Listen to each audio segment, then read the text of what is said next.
ഭാവി ഭൂത വർത്തമാന കാര്യങ്ങൾ പറഞ്ഞേരേട്ടാ. ഹലോ ചേട്ടാ, ഭാവി പറഞ്ഞേരേട്ടാ. ഭാവി ചേട്ടാ, ഭൂതകാലം വർത്തമാന കാര്യങ്ങൾ പറഞ്ഞുതരാം. ഒരു കൈരേഖ പറയാം ചേട്ടാ. ആ ചേട്ടാ, കെട്ടകാലം ഉച്ചയിലാണല്ലോ. വരൂ, കൈരേഖ ഒരു കാര്യം പറഞ്ഞുതരാം. ഒരു ചേട്ടാ, രക്തം വന്നോ? ഇല്ല, കുഴപ്പമില്ല. രക്തം വരാൻ പാടില്ലാത്ത സമയമാണ് താങ്കൾക്ക്.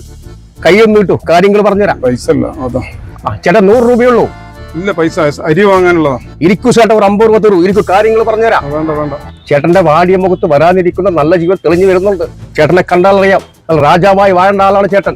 നിങ്ങളുടെ ദുഃഖങ്ങളെല്ലാം ഇവിടെ തീരാൻ പോവുകയാണ്. ചേട്ടൻ ഇരിക്കൂ, വരൂ, ഇരിക്കൂ. ആ ചേട്ടന്റെ കൈ നീട്ടു, ഐശ്വര്യമായിട്ട് കാര്യങ്ങൾ പറഞ്ഞുതരാം. ആ ഇത് സ്ത്രീകളുടെ കൈയല്ല, പുരുഷന്മാരുടെ കൈ നീട്ടു. ആയുർരേഖ അതിഗംഭീരമാണ് കേട്ടോ, നല്ല ആയുസുണ്ട്. ബുദ്ധിരേഖ അല്പം മന്ദഗതിയിലാണ് പോണത്. ചേട്ടൻ ബേജാറാവണ്ട, എല്ലാ കാര്യങ്ങളും വളരെ ഭംഗിയായിട്ട് നടക്കും. അതിന് നമുക്ക് പരിഹാരമുണ്ട്. വിധി വല്ലാതെ വിളയാടുന്നുണ്ട്. 5 പൈസ കയ്യിൽ നിൽക്കൂല, ശരിയല്ലേ? സത്യം സത്യം. ധനരേഖ പ്രമാദമായിருக்கு. പക്ഷെ കഷ്ടകാലം കുറച്ചുണ്ട്, അത് നമ്മൾ പരിഹാരം ചെയ്യണം. ക്രിയകളുണ്ട്, പരിഹാരം നമുക്ക് ചെയ്യാം. ചെലവുണ്ടോ? ചെലവ് 500 രൂപ, 500 രൂപ നിങ്ങൾ തരുമോ? പൈസ ഇല്ല. ശരി, ഇപ്പൊ എത്ര രൂപ ഉണ്ട് കയ്യില്? ഇല്ല, ഞാൻ അത് അരി വാങ്ങാനുള്ള അരി വാങ്ങാൻ. ശരി, നിങ്ങൾ ഇപ്പൊ തൽക്കാലം 100 രൂപ കൊടുക്കി, പ്രശ്നങ്ങൾ ഞാൻ പരിഹരിച്ചു തരാം. അരി വാങ്ങാനുള്ള. പേടിക്കണ്ട, കണ്ണടച്ച് വലത്തെ കൈ കൊണ്ട് മനസ്സ് ധ്യാനിച്ച് നിങ്ങൾ ആ പൈസ തരൂ.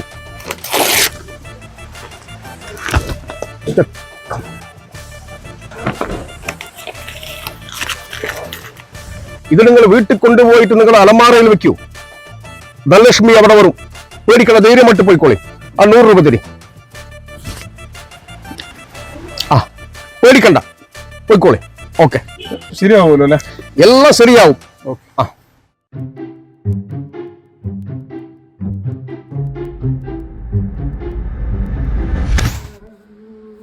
ഒരുങ്ങി പോകുന്നതൊക്കെ കണ്ട ഗവൺമെന്റ് ജോലിക്കാരനാണെന്ന് വിചാരം. കൈ നോക്കാനല്ലേ? ഇന്നെങ്കിലും ഒരു 100 രൂപ ഉണ്ടാക്കാൻ നോക്ക്.